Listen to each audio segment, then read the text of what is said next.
Hello বন্ধুরা, কেমন আছো? আমি তো ভালো আছি। তোমরা কেমন আছো জানিও। আমি আর আমার ফ্রেন্ড টাউনশিপে ঘুরতে এসেছি। এই দেখো আমার বন্ধু। আমরা এসেছি অনেকক্ষণ আগে, বাট ওপাশে পার্কের দিকে ঘোরাঘুরি করছিলাম। এই দেখো দেখো অন্ধকার হয়ে আসতেছে কিরকম।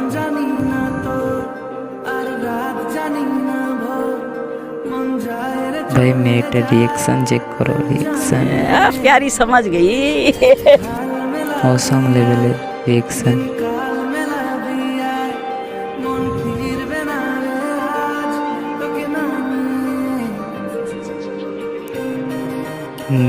এবার ঘাটের দিকে যাব, নিচের দিকে।